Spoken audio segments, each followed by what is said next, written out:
कृष्ण कृष्ण कृष्ण हरे हरे हरे राम राम राम हरे हरे हरे कृष्ण कृष्ण कृष्ण हरे हरे हरे राम राम राम हरे हरे हरे कृष्ण कृष्ण कृष्ण हरे हरे हरे राम राम राम हरे हरे हरे कृष्ण कृष्ण कृष्ण हरे हरे हरे राम राम राम हरे हरे हरे कृष्ण कृष्ण कृष्ण हरे हरे हरे राम राम राम हरे हरे हरे कृष्ण कृष्ण कृष्ण हरे हरे हरे राम राम राम हरे हरे हरे कृष्ण कृष्ण कृष्ण हरे हरे हरे राम राम राम हरे हरे हरे कृष्ण कृष्ण कृष्ण हरे हरे हरे राम राम हरे हरे हरे कृष्ण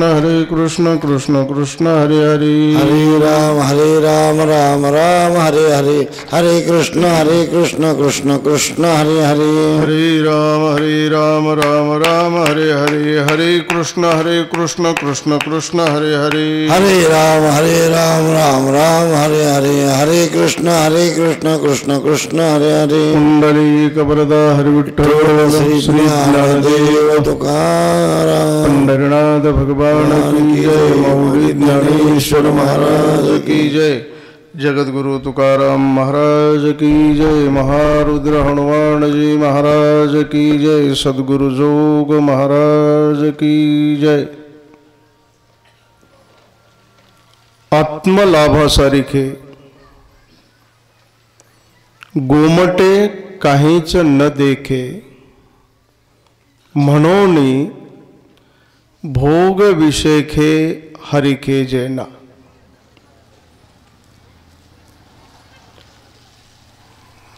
वंदनीय वैकुंठवासी काकांच्या या पुण्यस्मरणाच्या निमित्तानं चालू असलेला महोत्सव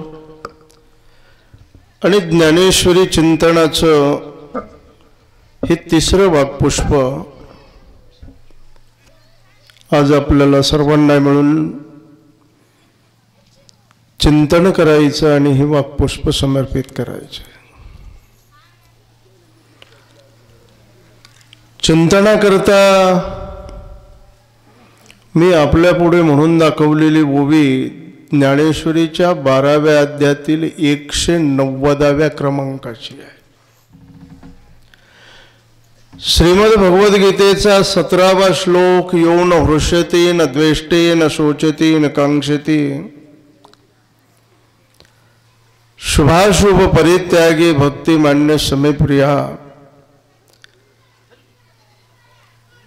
या 17व्या श्लोकावर विश्वमौली ज्ञानोबारायांनी जो प्रकाश टाकला, जो भाव असणारा व्यक्त केला, त्याच्यातली पहिली ओवी आहे। मी कालही बोललो, परवाही बोललो, आजही तेच तुमच्या पुढे मांडतोय। ज्ञानेश्वरी कर्म उपासना ज्ञानपर कांडत्रयात्मिका असणारी सांगितली। गीतेमध्ये विशेषत्वानं 12वा अध्याय हा भक्ती योगो नाम 12वां अध्याय सांगितला गेला। 12व्या अध्यायामध्ये जे भक्तांची लक्षणं भगवान श्रीकृष्ण परमात्म्याने कथन केली, त्यामध्ये यो न हृष्यति, जो हर्ष पावत नाही। भक्ताचं लक्षण भगवान श्रीकृष्ण परमात्म्याने सांगितलं, पण तो का हर्ष पावत नाही याची कारण मीमांसा विश्वमौली ज्ञानोबारायांनी या ओवीमध्ये मांडली आहे। आत्मलाभासारिखे गोमटे काहीच न देखे म्हणून भोग विशेषे हरिके जैना। तो हर्ष पावत नाही।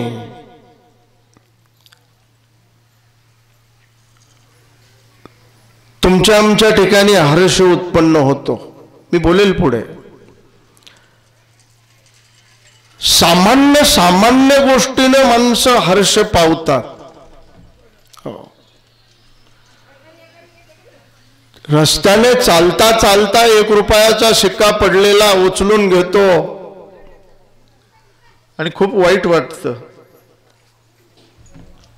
1 रुपया सापडल्यास वाईट वाटतं का? एखाद्याला जर एखादं नोटाचं बंडल सापडलं वाईट वाटतं का? हे बोलेल मी पुढे. सामान्य प्राप्तीची गोष्ट सोडा, विशेषे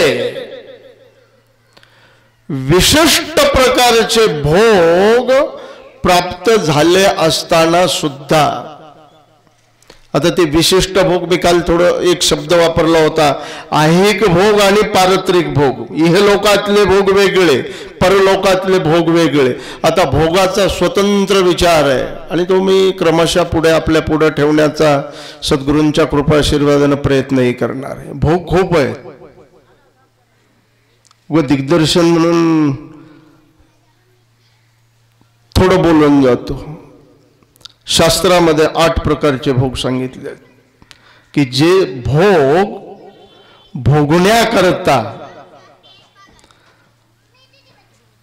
ब्रह्मात्म सुखाचा अनुभव ज्याने प्राप्त करून घेतलेला आहे, ज्याला आत्मलाभ झालेला आहे, त्याचे उद्गार असू शकतात. अष्टभोग भोगणे माते नाही चाड. आता ते 8 भोग कोणते, का भोगण्याची इच्छा होत नाही वगैरे वगैरे मी समयानुसार चिंतन करेल. अष्टभोग आहे शब्द स्पर्श रूप रस गंध पंच विषय.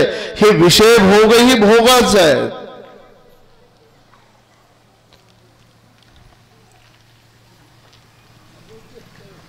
तसं भोगाचा विचार करताना भगवान श्रीकृष्ण परमात्म्याला नैवेद्य दाखवत असताना 56 भोगाचा विचारही असणारा शास्त्रामध्ये पुराणामध्ये आलेला आपल्याला पाहायला मिळतं. पाहायचं आहे आपल्याला तेही सर्व. मी उगीच दिग्दर्शन करून पुढे जातोय. ते 56 भोग कोणते, अष्टभोग कोणते, काय 56 भोगाची पुराणामध्ये असणारी त्याच्याबद्दलचं सगळं विवेचन एक एक एक एक क्रमशः बघत राहणार. पण असे नाना प्रकारचे भोग आणि सामान्य नाही, विशिष्ट भोगाची प्राप्ती झाली असताना सुद्धा भोग विशेषे हरिखे जेना. विशिष्ट भोग प्राप्तीनंतर देखील ज्याला अंतकरणामध्ये हर्ष निर्माण होत नाही. का होत नाही? त्याचं कारण आहे की तो आत्मलाभाला सर्वश्रेष्ठ समजतो, गोमट समजतो, सुंदर समजतो. आत्मलाभच एक असा लाभ आहे की तो जगामध्ये श्रेष्ठ आहे असं जो समजतो, ज्याने जाणलं अनुभवलं, तो विशिष्ट प्रकारचे भोग प्राप्त झाले असताना सुद्धा हर्षित होत नाही. आत्मलाभ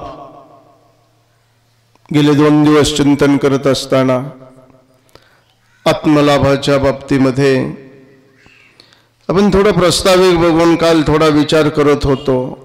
लाभ अनेक आहे. लाभ शब्दाचा सरळ सरळ अर्थ आहे प्राप्ती, फायदा, मुनाफा ज्याला म्हटलं जातं व्यवहारामध्ये. तसे मी शब्दकोशाचा आधार घेऊन लाभ शब्द संत वाङ्मयामध्ये शास्त्रामध्ये अन्यान्य अर्थाकरताही वापरलेला पाहायला मिळतो. लाभ शब्द सुखवाचकही पाहायला मिळतो. लाभ अनुभूती आहे, लाभ एक प्रकारचा आनंद आहे, लाभ प्राप्ती आहे. आणि मला विचार करताना असं वाटतंय की आत्मलाभ हा प्राप्ती अर्थानं जर शब्द प्रयोग घ्यायचा म्हटलं तर याच्यावरती दोष येतोय.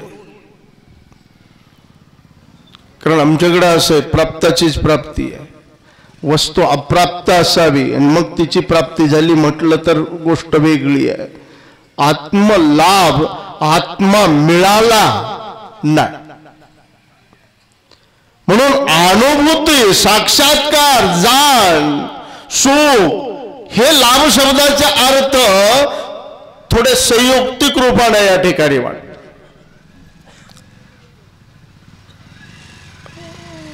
मी बोललो लाभामध्ये मुख्यत्वानं प्रापंचिक लाभ आहे आणि पारमार्थिक लाभ आहे. प्रापंचिक लाभ खूप आहेत.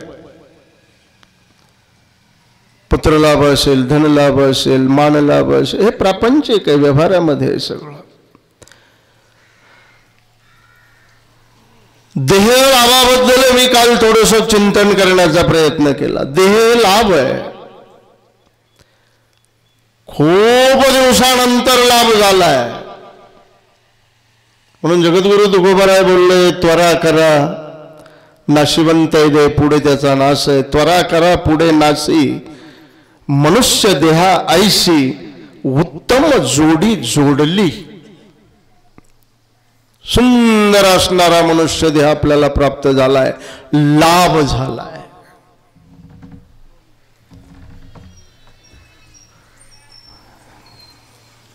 काय गंमत आहे,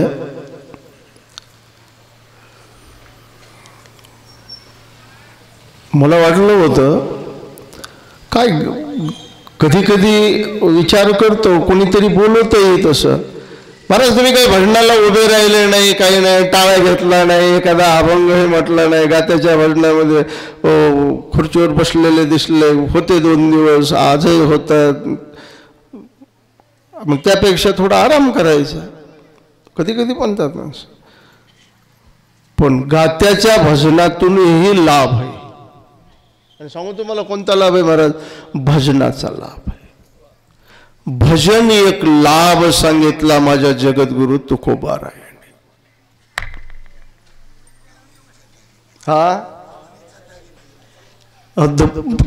भजन चालू असतानाच भजनाचा लाभ झालाय मला.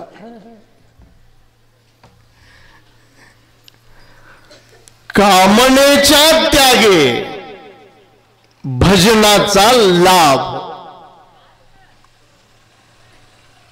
झाला पद्मनाभ सेवारुणी. बरोबर आहे ना? भजनाचा लाभ आहे, लाभ.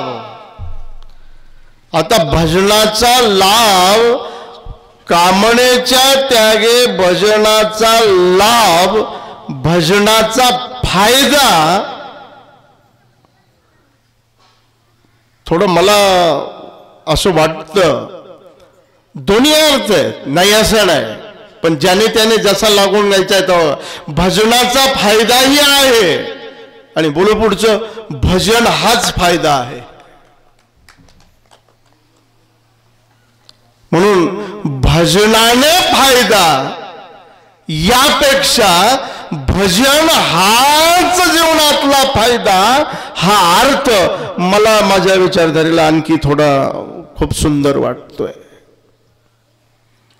आता थोडं बोलायचंच म्हटलं तर बरं का महाराज, भजनाने लाभ झाला, मला चिंतन करण्याकरता मुद्दा सापडला. तो भजनाने झालेला लाभ, पण वस्तुतः जर विचार केला तर भजन हाच जीवनातला लाभ आहे, भजनाने लाभ नाही. आता काही काही माणसं म्हणतात भजनाने लाभ होतो, काही वेगळ्या वेळेस माणसाला भजनाने भोजनाचाही लाभ होतो. भजनाने भोजनाचा लाभ. मी विश्वमौली ज्ञानोबरायांच्या चरणकमली अलंकापुरीमध्ये आळंदीमध्ये अध्ययन करत असताना, आजची गोष्ट नाही, गेल्या 35-38 वर्षापूर्वीचा काळ, भजनाने आम्हाला लाभ व्हायचा आणि तो लाभ भोजनाचा व्हायचा. आळंदीमध्ये त्याही काळामध्ये आता वेगळं स्वरूप आहे. त्या काळामध्ये अशी पद्धत असायची, सप्ताहामध्ये नित्याप्रमाणे काकड आरती, विष्णू सहस्रनाम, ज्ञानेश्वरी पारायण, गाथा, भजन, प्रवचन, कीर्तन, जागर हे सगळे कार्यक्रम असायचे. आणि गाथा भजनामध्ये जे जे विद्यार्थी, महाराज विद्यार्थी असलेले, शिकणारे संस्थेचे विद्यार्थी किंवा अन्यत्र बाहेर असलेले जे जे विद्यार्थी भजनाला येतील त्यांना एक पास दिला जायचा. कशाचा? भोजनाचा. भजनाला गेलं की भोजन पास मिळतोय. एखाद्या ठिकाणी सप्ताह सुरू झाला की 8 दिवस मधुकरीचं टेन्शन नाही. फक्त काय करायचं? काय करायचं? फक्त भजनाला जायचं. भजनाला गेलं की पास. आणि भजनालाही ज्ञानदेव तुकाराम होईपर्यंत मी इमानदारीने सांगतो, कधीच आम्ही ज्ञानदेव तुकाराम शेवट पुंडलिकावरती होईल तोपर्यंत थांबायचंच नाही. पास हातात पडला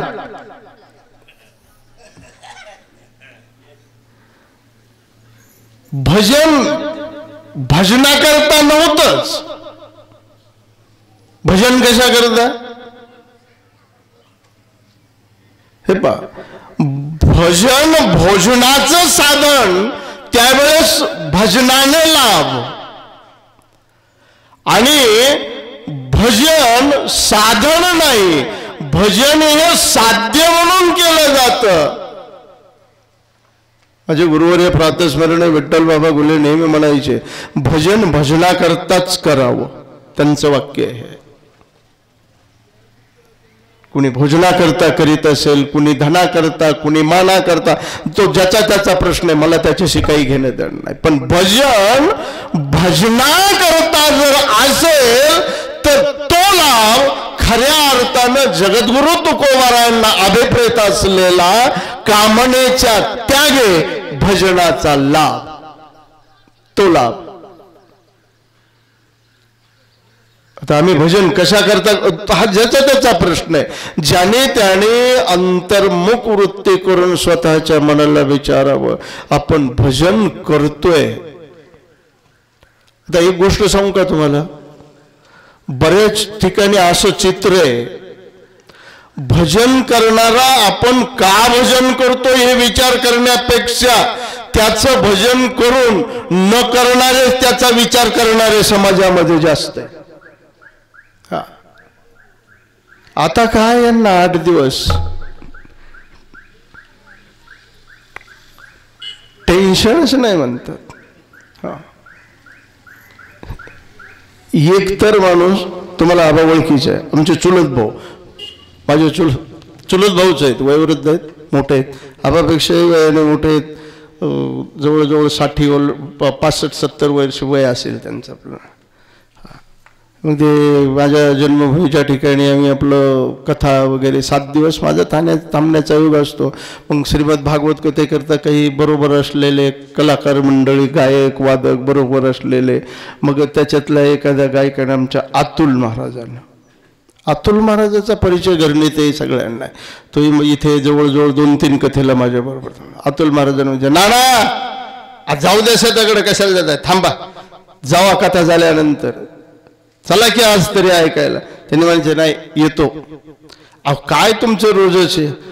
त्यांनी म्हणायचे महाराज तुमचं वेगळं आहे,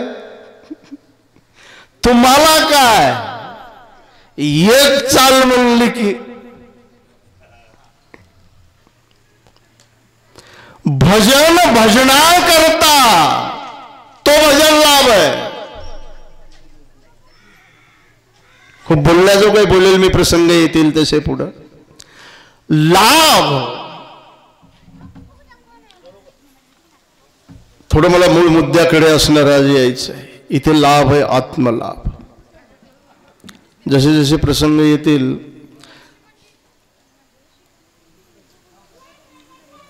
लाभाची खरी व्याख्या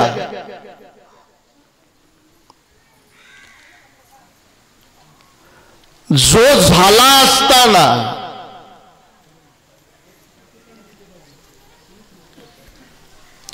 पुन्हा दुसरा काही लाभ प्राप्त करून घेण्याची मनामध्ये वृत्ती शिल्लक राहू शकत नाही, त्याला म्हणतात खरा लाभ.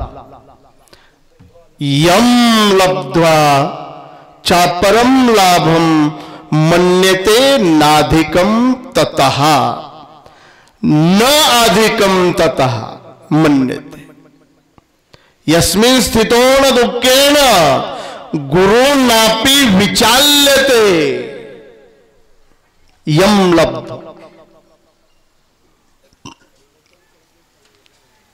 थोडं या लाभाबद्दलच जर विचार करायचा म्हटलं तर पंचदशी ग्रंथामध्ये विद्यारण्य स्वामींनी एक गोष्ट स्पष्ट केली. हा लाभ काय आहे? आत्मदर्शन, स्वस्वरूपाची जाण, ब्रह्मात्मा ऐक्य अनुभूती. आता हे शब्द प्रयोग मी वेगवेगळे पण सगळे एका अर्थानेच वापरतोय. आत्मलाभ शब्द वेगवेगळे आहेत. ब्रह्मात्मा ऐक्यबोध म्हणाल मी, आत्मानुभव म्हणेल, आत्मसाक्षात्कार, देवाची भेट, देवदर्शन, आत्मलाभ. ज्याच्यामध्ये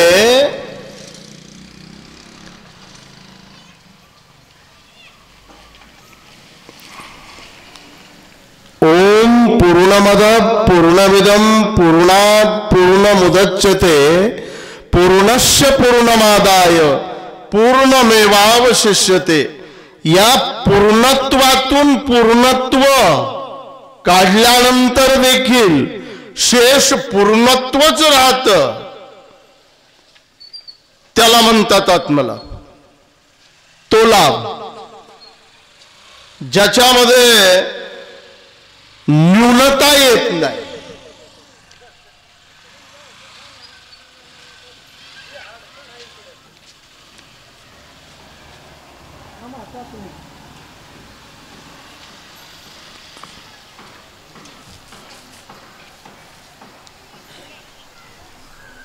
सुखाचे व्यवहारी सुखलाभ झाला. मी पहिल्या दिवशी हे प्रमाण बोललो होतो.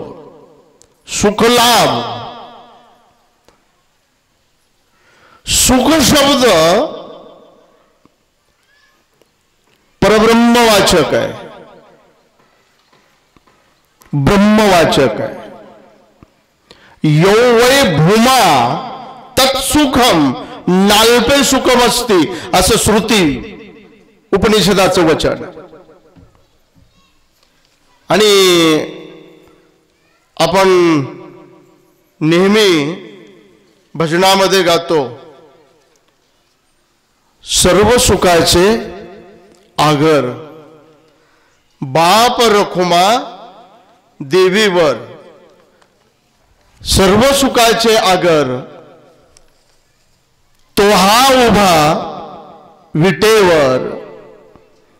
सर्व सुखाचे आगर जमी म्हणे शारंगधर. सर्व सुखाचे आगर म्हणे नरहरी सोनार. सुखरूप ऐसा तुझा कोण सांगा, माझ्या पांडुरंगा सारी खातो. सुख शब्द, आनंद शब्द परब्रह्मवाचक आहे, म्हणून सुख लाभ.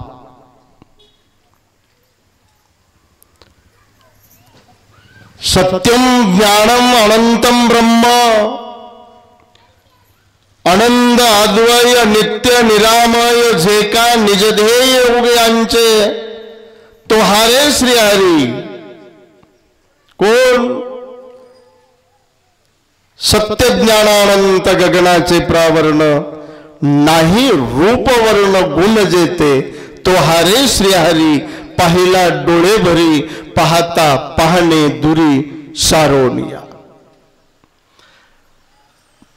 सुख शब्द भगवदवाचक आहे, परब्रह्मवाचक वाङ्मयामध्ये शास्त्रामध्ये. आणि या सुखाचा लाभ अनुभूती हाच आत्मलाभ आहे.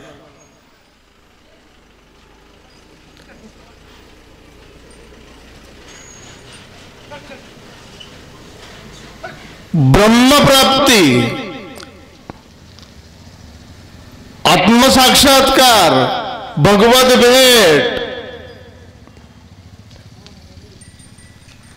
लाभाचा कसा संबंध आहे आणि हे त्याची साधनांचा विचार मी करेल पुढे.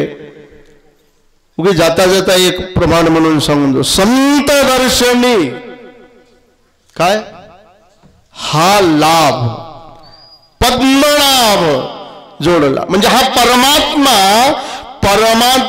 जोडणं, परमात्मा कळणं, परमात्मा साक्षात्कार होणं, याचं नाव आहे आत्मलाभ.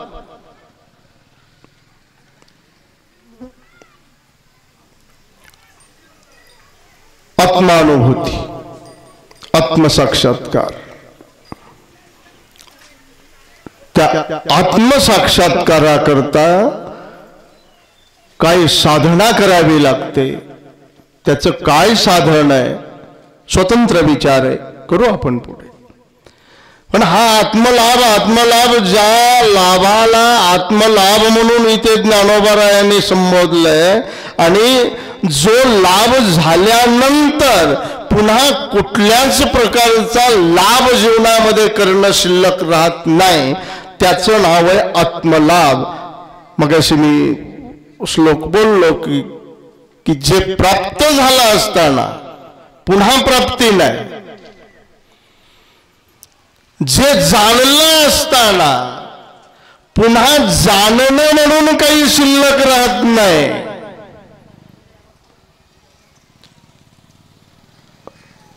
जाणण्याकरता बाकी सर्व अनेक गोष्टी जाणण्याकरता, पण एकदा त्या परमात्म तत्वाची अनुभूती आली, आता जाणण्याकरता. आणि त्याचं एक महत्वाचं कारण आहे, ज्याची अनुभूती आहे त्याच्या अतिरिक्त जाणण्याकरता दुसरं काहीच नाही. मग अशी महाराजांनी एक प्रमाण सांगितलं, एकमेव अद्वितीयम ब्रह्म. मी परवा बोललोय होतो, ब्रह्म सत्यम जगन मिथ्या जीवो ब्रह्मैव नापरा, हा वेदांत शास्त्राचा सिद्धांत आहे. ब्रह्म सत्य आहे, तदातिरिक्त जगत मिथ्या आहे.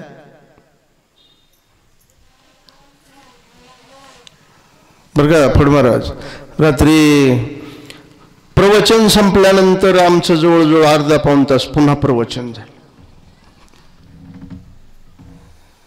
बैराम महाराज आम्ही आपलं बसलो. गेल्यानंतर म्हटलं, शास्त्री महाराज मला एक गोष्ट नेहमीच विचार करतोय, मला काही आणखी समाधान झालं. झाली चर्चा सुरू. ब्रह्म सत्यम जगन मिथ्या, जीव ब्रह्म नापारा थोडं बाजूला ठेव. जगन मिथ्या, जगत मिथ्या आहे. काय अरे बाबा, न झाला प्रपंच, आहे परब्रह्म, अहम सोहम ब्रह्म आकळले, प्रपंच एक झाला होता आणि हे तो समोरत्या वार्ता. झाला होता ही खोटी बातमी आहे, फेक न्यूज आहे. आजकाल खूप काय म्हणतात त्याला, ते नेरेटिव्ह काय शब्द ते लोकांमध्ये पसरवलं जात.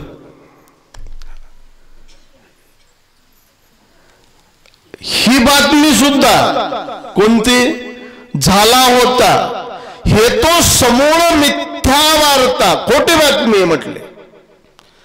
बरं, ही बातमी खोटी एवढंच नाही, पुढे होईल. बरं, हे 4-2 दिवसाकरता बोलतातच नाही, कदा कल्पांती घडेना, घडू शकत नाही की एक प्रपंच आहे म्हणून.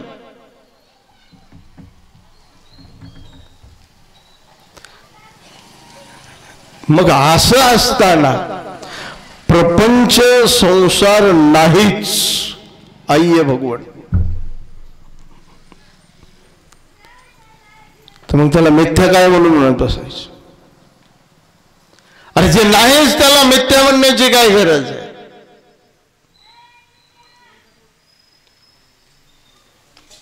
थोडस विचार जर केला तर असं लक्षात येतं, ब्रह्मसत्यत्वाचं कथन करण्याका श्रुती स्मृती संत वाङ्मयाचा बारकाईने जर विचार केला तर श्रुती स्मृती वाङ्मयाचा तात्पर्य विचार ब्रह्मसत्यत्व प्रतिपादन करण्याकरताय, ना की जगत मिथ्यात्वा करताय. मग ते ब्रह्मसत्यत्व दृढानुभूती रूपी अंतकरणामध्ये उतरवण्याकरता, हो, शास्त्रामध्ये एक दृष्टांतही त्याच्याकरता आलाय. चतुर्थी असते, चतुर्थीच्या दिवशी आमच्या माता भगिनी अनेक पुरुष मंडळी उपवास धरतात. आणि तो उपवास कधी सोडला जातो? कधी? संध्याकाळी. कधी? किती वाजता? त्याचा काही नक्की टाइम नसतो. मग किती वाजता? काय टाइम असतो? चंद्रदर्शन. चंद्र निघाल्यावर चंद्रदर्शन करायचं. काय कधी कधी बळीराम महाराज, मी या गोष्टीचा खूप विचार करतोय बरं का. विचार करतोय म्हणजे असं गमते मला सांगतो. उपवास चतुर्थीचा धरायचा कोणाच्या नावानं? गणपतीच्या. आणि दर्शन कोणाचं करायचं? काय ताळमेळ, काय तंत्र आहे. कोणाला माहित असलं ना, प्रवचन झाल्यास मला येऊन सांगा हे सगळं.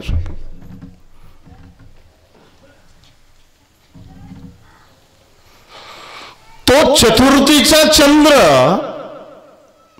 दाखवण्याकरता एक जण विचारू लागला, अरे चंद्रदर्शन, चंद्र निघाला नाही निघाला. तो दुसरा म्हणला, अरे तो तो तो तो पहा, आकाशाकडे बोट करून, तो चंद्र, तो पहा, दिसतोय ना तो चंद्र. अरे नाही, दिसतच नाही.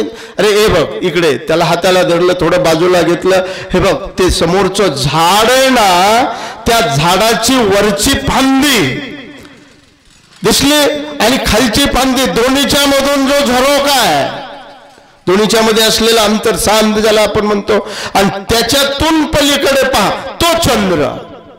म्हणला हो हो हो. फांदी दाखवणं हा उद्देश महत्वाचा आहे की चंद्रदर्शन करवणं हा महत्वाचा आहे? चंद्रदर्शन महत्वाचं. मग चंद्रदर्शनाकरिता, चंद्रदर्शनाची निश्चिती होण्याकरता, ब्रह्मानुभूती करता, ब्रह्मसाक्षात्काराकरता ह्या जगाताच्या बाबतीतला वहापोह असणार आहे. नाहीतर प्रपंच मिथ्या असलेल्या, त्या मिथ्या असलेल्याबद्दल, आणि त्याच्यामध्ये कसं, या प्रपंचाला ठीक आहे ना, ब्रह्मसत्यम जगन मिथ्या हा वेदांत शास्त्राचं मत आहे. विवर्तवादाचा स्वीकार आहे, अजातवादाचा स्वीकार. पण त्या ब्रह्मतत्वाच्या बाबतीमध्ये जसं वेदांत शास्त्र ब्रह्माच्या बाबतीमध्ये असणार बोलतंय, तसं बाकीचे नाहीत बोलत. सत्यम ज्ञानमनंतम ब्रह्म एकमेवाद्वितीयम ब्रह्म. नाही ना, काही काही आत्मा ब्रह्म, आत्मा आणि ब्रह्म तत्व एक आहे हे मानायला तयार नाहीत. आत्मा वेगळा आहे आणि परमात्मा वेगळा आहे म्हणतात. आत्मा आणि परमात्मा वेगवेगळे मानणारे आहेत. आत्माच्या बाबतीमध्ये विचार करत असताना देहालाच आत्मा मानणारे आहेत. देहखंडानाम आत्मा ईश्वर पाषाण प्रतिमा यया परोती प्रमा ढळोची नेदी. हे 4 वाक्य आहेत.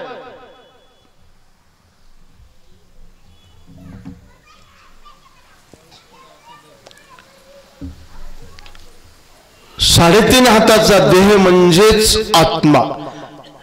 आणि म्हणून ते फार आपल्या शिष्यांना समजावत असताना मी फार सुंदर समजावतात. अरे बाबा, देह हाच आत्मा आहे आणि एकदा देह पडला संपलं. म्हणून हा, मरण ते मुक्ती पाखंड्याची, देह तोच देव आणि मरण ते मुक्ती. अरे मेला की मुक्त होतोस. मग महाराज एक काम करत जा, मस्त पैकी घृतम पिबेत. आता म्हणलं घृतम पिबेत, घृतम पिबेत त्याचा तुप्पे, तुप्पे याचा अर्थ चांगलं चांगलं खात जा.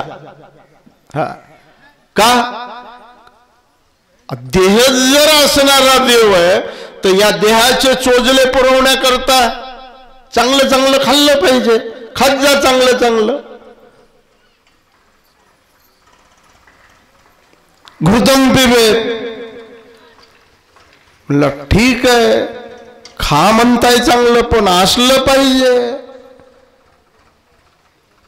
नाही म्हणले ऋणम कृत्वा, काही विचार करू नको म्हटले. ऋण काढायचं आणि नुसतं चांगलं चांगलं खात राहायचं.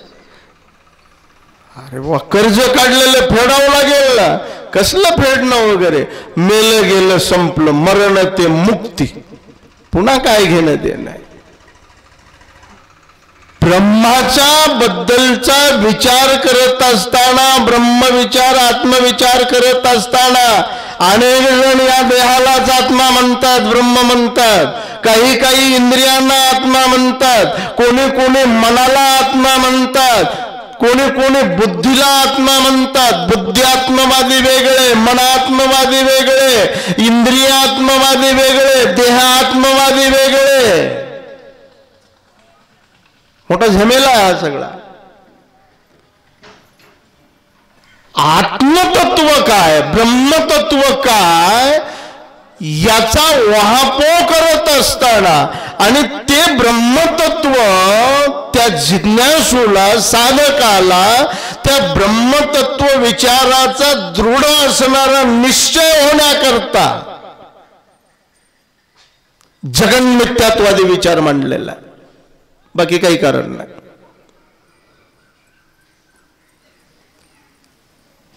आणि दुसरी गोष्ट मी नेहमी सांगत असतो, आणि वस्तुस्थिती आहे, शास्त्राचा अभ्यास जर केला ना, सर्व शास्त्राचा एकंदरीत जर विचार केला ना, तर ब्रह्मविचारापेक्षा जगत विचार हा शास्त्रकारांनी अधिक मांडला.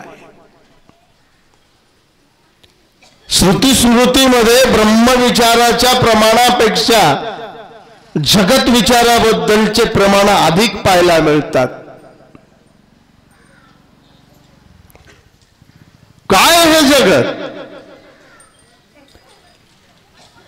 न झाला प्रपंच, अजातवाद, हे झालंच नाही.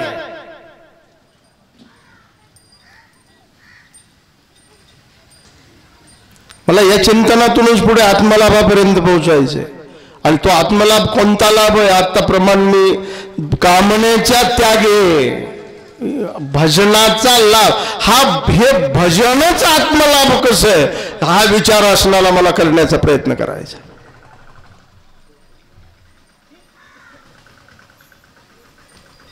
प्रपंच झालाच नाही. अजातवादाच्या दृष्टीनं आहे ते केवळ एक परब्रह्म तत्व आहे, बाकी तद अतिरिक्त काहीच नाही. एकम एव अद्वितीयम ब्रह्म नेह नानास्ति किंचन. यह नानास्ति नाही, किंचन, किंचित सुद्धा काही नाही बाकी. परब्रह्म तत्वा अतिरिक्त काहीच नाही.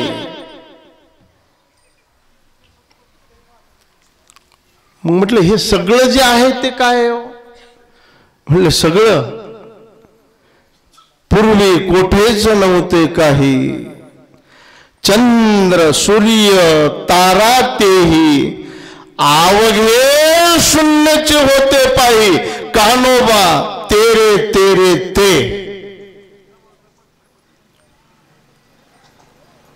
ते तर एक ढालगज निर्माण झाली. ही ढालगज माया आणि तिचा सर्व हा पसारा आहे. प्राकृतिम स्वामवष्टभ्य विसृजामि पुनः पुनः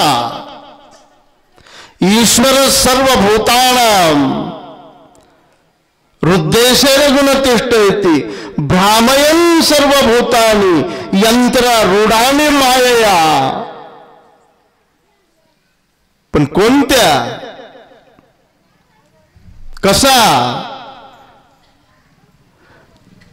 तो परमात्मा त्या मायेचा अंगीकार करून माया करणे हे सर्व करवतोय. तो काहीच करत नाही, अक्रियम. ते ब्रह्मतत्व, आत्मतत्व, परमात्मा तत्व जर विचार केला तो काहीच करत नाही. अस्पर्शम, अरूपम, अक्रियम.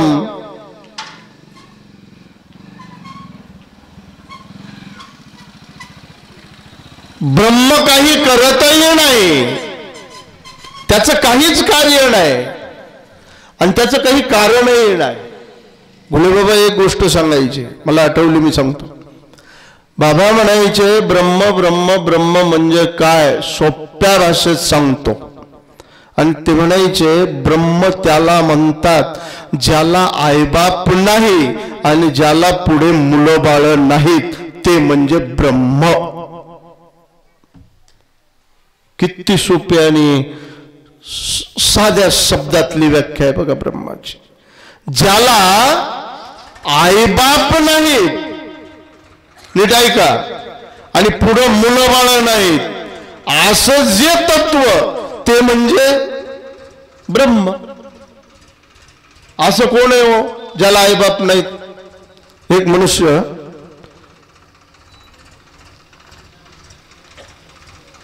एकदा एका मित्राकडे गेलेला असताना दोघांमध्ये चर्चा चालू. मित्र म्हणू लागला, अरे काय तुझ्याकडे 100-200 रुपये नाहीत, पायी चालत आलास वेड्यासारखं? म्हणला गरीबाकडे कुठले 100-200 रुपये? अच्छा. अरे म्हणलं मग घरून निघताना वडिलाकडून मागून आपलं मंडळीकडून मागून घ्यायचे पत्नीकडनं? म्हणला गरीबाला कुठली पत्नी? भावाकडून मागून घ्यायचे, गरीबाला कुठला भाऊ? जाऊ दे, भावाकडून नाही, मंडळीकडून नाही, आई वडिलाकडून. म्हणला गरीबाला कुठले आई वडील? आता मंडळी बायको नसू शकते, भाऊ नसू शकतो, पण गरीबाला कुठले मायबाप असं म्हणता येतं का? मग काय आकाशातून टपकलाय का? ब्रह्मतत्व आईबाप नाही आणि पुढे मुलं बाळ नाहीत, याचा तात्पर्य अर्थ असा आहे, आईबाप नाहीत याचा अर्थ त्याचं कोणी कारण नाही आणि मुलं बाळ नाहीत याचा अर्थ त्याचं ब्रह्माचं पुढे काही कार्य नाही. असं जे तत्व ते ब्रह्मतत्व. ते एक आहे, अद्वितीय आहे, सद आहे, चिद आहे, आनंद रूप आहे, ज्ञान स्वरूप आहे. असं जे स्वरूप आहे त्या स्वरूपाची प्राप्ती, प्राप्ती याचा अर्थ अनुभूती, साक्षात्कार, याचं नाव आहे आत्मलाभ. आणि हा आत्मलाभ जीवनामध्ये याच्यापेक्षा दुसरं काहीच श्रेष्ठ नाही असं जो मानतो, ज्याचा हा दृढ निश्चय झालाय की जगामध्ये आत्मलाभासारखं श्रेष्ठ दुसरं काही नाही, तो विशिष्ट प्रकारचे भोग प्राप्त झाले असताना सुद्धा हर्ष पावत नाही. आणि जो हर्ष पावत नाही तो भक्त. यो न हृष्यति आत्मलाभासारिके गुमटे काहीच न देखे म्हणून भोग विषयके. अरे मीच म्हणायला लागलो एकटाच, कुणी म्हणायचं? हे सगळ्यांनी बोला. पाठ झाली असेल आजभर. काय केली का रे पाठ? कुणी केली? उभी काल म्हटलेली म्हण बरं. उठून उभा राहा, उठून उभा राहा.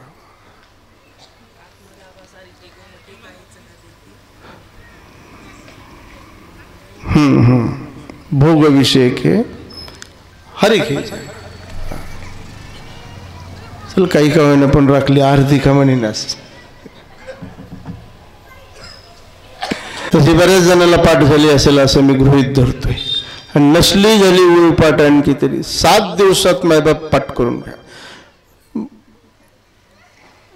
तुम्ही सगळ्यांनी एक ओवी ज्ञानोबारायांची ही 7 दिवसात जरी पाठ केली, मी काल का परवा बोललोय, खऱ्या अर्थानं माझी ही प्रवचन रूपी सेवा प्रवचन मला याचं पूर्ण श्रेय माझ्या पदरात पडलं.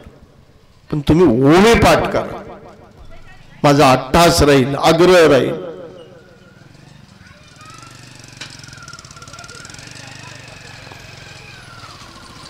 कुणी म्हणेल तुम्हाला काय फायदा, तुमचा काय त्याच्यात लाभ आहे. अरे लाभासाठीच चाललंय सगळं.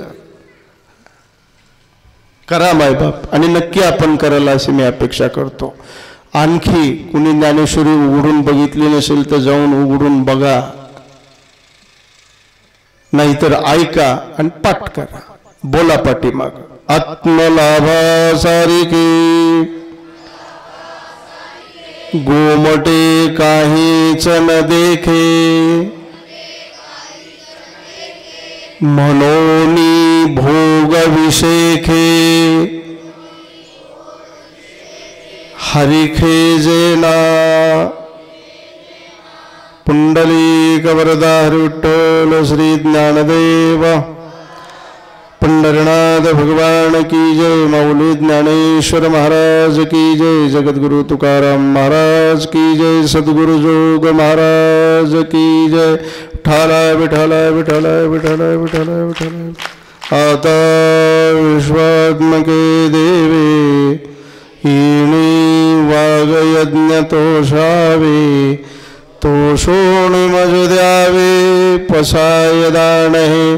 जे खळांची व्यंकटी सांडो, तया सत्कर्मी रती वाडो. भूता परस्परे मैत्र जीवांचे, दुरितांचे तिमिर जावो. विश्वस्वधर्म सूर्य पाहो, जो जे वांछिल तो ते लाहो. वर्षत सकळ मंगळी, ईश्वर निष्ठांची मांदियाळी. अनवरत भूमंडळी, भेट तू या भूता. चला कल्पतरुचे आरव, चेतना चिंतामणीचे गाव. बोलती जे आर्णव, चंद्रमे जे अलांछन. मार्तंड जे तापहीन, ते सर्वाई सदा सज्जन. किंबहुना सर्वसुखी, पूर्ण भोनिती लोकी. भजिवादिपुरुखे अखंडित, आणि ग्रंथोपजीविये. विशेष लोकी गिये, दृष्टादृष्ट विजये भुवा विजय. एथ म्हणे श्री विश्वेश्वराव, हा होईल दान पसावो. येणे वरे ज्ञान देवो, सुखिया झाला. येणे वरे ज्ञान देवो, सुखिया झाला. आणि दुसरी एक गोष्ट जाता जाता मी मुद्दाम, ही तुम्ही ओवी पाठ करा म्हणण्याच्या पाठीमाग हाही एक भाव ठेवा, तुम्हाला त्याच्यातून आणखी उल्हास निर्माण होईल. विश्व माऊली ज्ञानोबारायांचा 750वा जन्म महोत्सवाचं हे वर्ष लक्षात ठेवा. कितवा बड्डे माऊलींचा? किती? 750वा. आणि मी संपूर्ण घरणी ग्रामस्थांना हात जोडून विनंती करेल, प्रेरणा करेल की आपण आपल्या घरणी गावामध्ये मोठ्या आनंदानं, थाटामाटानं, उल्हासानं 750वा विश्व माऊली ज्ञानोबारायांचा जन्मोत्सव सोहळा येत्या 15 तारखेला स्वातंत्र्याचा महोत्सव आहे. काय योग आहेत पहा. ज्ञानोबारायांचा जन्म सोहळा. एक गोष्ट तुम्हालाही सर्वांना ज्ञातच आहे, ती भगवान श्रीकृष्ण परमात्म्याचा जन्म सोहळा प्रागट्य महोत्सव कधी असतो? गोकुळाष्टमी. ज्या दिवशी भगवान श्रीकृष्णाचा असणारा प्रागट्य सोहळा जन्माष्टमी आपण साजरी करतो, तो दिवस केवळ जन्माष्टमी पुरता मर्यादित नाही, लक्षात ठेवा. तोच दिवस माझ्या माऊली ज्ञानोबारायांचा जन्मदिवस आहे, लक्षात ठेवा. म्हणून आम्ही नेहमी गोकुळाष्टमी साजरी करायची म्हणजे केवळ भगवान श्रीकृष्णाचा जन्म सोहळा साजरा करायचा असं नाही. माझ्या विश्वमाऊली ज्ञानोबारायांचाही जन्म सोहळा त्याच दिवशी आणि तोच दिवस दोन्ही म्हणून आपण साजरा करत असतो. आता एक काम करा, यावेळेस जन्माष्टमी तर आपण साजरी, आणि आता तर काय योग आहे, मला वाटतं त्रिवेणी संगम घडून येण्याचा अंदाज दिसतोय मला यावर्षी. काय जन्माष्टमीचा सोहळा गावातही साजरा केला जातो, सप्ताहाचा असतो आपला गावातही. आणि आपल्या घरणी गावामध्येच असणार भगवान श्रीकृष्ण परमात्म्याचा अध्यात्म साधना आश्रमामध्ये झालेलं मंदिर, तिथेही जन्माष्टमी. आता गावात जन्म सोहळा आपण करतो म्हणून संध्याकाळच्या वेळेला अगदी सामान्य रूपानं भक्तिभावानं त्याच साधारण स्वरूपामध्ये आपण जन्माष्टमीचा सोहळा आश्रमामध्ये साजरा करतो. दुसऱ्या दिवशी मात्र काय असतं? दुसऱ्या दिवशी गोपाळ काला. इथल्या सप्ताहालाही काही अडचण येत नाही. दुपारच्या वेळेला गोपाळ काला त्या ठिकाणी असणारा करायचा आहे. पण ज्ञानोबारायांचा जन्मोत्सव सोहळा 750वा मोठ्या आनंदानं थाटामाटानं माझे हात जोडून संपूर्ण ग्रामस्थांना विनंती आहे, आपण चर्चा करत राहा, नियोजनाला लागा आणि खूप सुंदर असणारा सोहळा 15 ऑगस्टच्या दिवशी. आणि दोन्ही योग आहे. त्या दिवशी आपला देशाचा स्वातंत्र्य महोत्सवही साजरा करायचा आहे. भगवान श्रीकृष्णाचाही असणारा जयंती महोत्सव साजरा करायचा आहे. आणि विश्वमाऊली ज्ञानोबारायांचाही जन्म सोहळा साजरा करायचा आहे. तसं महाराष्ट्र शासनानं सुद्धा खूप मोठी दखल घेतली यावेळेस या गोष्टीची. जी.आर. काढले, शाळा असतील, ग्रामपंचायत असेल, अनेक वेगवेगळ्या संस्था असतील, खाजगी संस्था असतील, सरकारी संस्था असतील, विना अनुदानित असतील, अनुदानित असतील, वेगवेगळ्या संस्थांच्याकडनं हा महोत्सव खूप आनंदानं थाटामाटानं एका उल्हासानं साजरा करण्याकरता सरकारनं सुद्धा प्रोत्साहन केलेलं आहे, आदेश दिलेले आहेत. शाळेमध्ये जर माऊलीचा जन्मोत्सव जर नाही केला आणि अशी जर कंप्लेंट दिली गेली तर त्या शाळेंचं दंडात्मक कारवाया सुद्धा त्याच्यावर सरकार करू शकते. असे जी.आर. आहेत शाळेवर सुद्धा. आपल्यावर कुणी मंदिरावर कुणी जी.आर. काढलेला नाही. काढलाय का? नाही, माझा जी.आरच आहे, लक्षात ठेवा. तिकडे त्यांनी काढला असेल, आपला जी.आर. आहे घरणी ग्रामस्थांच्या करता. कृपा करून हात जोडून विनंती आहे, विश्वमाऊली ज्ञानोबारायांचा आनंदाने थाटामाटाने भव्य स्वरूपामध्ये, मग ते कसं नियोजन करायचं, कशी मिरवणूक असणारी काढायची, पालखी कशी सजवायची, सगळ्या गोष्टी. आणि सगळे आपण मोठे त्यातले असणारे आनंदाचे भोगते आहात. तुम्ही भजनानंदाचे भोगते आहात, अशा उत्सवाच्या आनंदाचे भोगते आहात. त्याच्यामुळं अधिक काही सांगत बसायची मला गरज पडणार नाही. करा नियोजन, सर्वांनी लागा तयारीला. हे करत करतच, कारण कसं असतं, एकदम अचानक म्हटल्यानंतर कुणी म्हणायचं अगोदरच जर माहिती असतं तर. तसं सगळ्याला माहीत नाही असं नाही, तुम्हालाही कल्पना असेल. पण एक प्रोत्साहन म्हणून पुन्हा तुम्हाला आवाहन करतोय, विश्वमाऊली ज्ञानोबारायांचा सोहळा. माता भगिनी बहुश्रुत आपण या ठिकाणी उपस्थित आहात.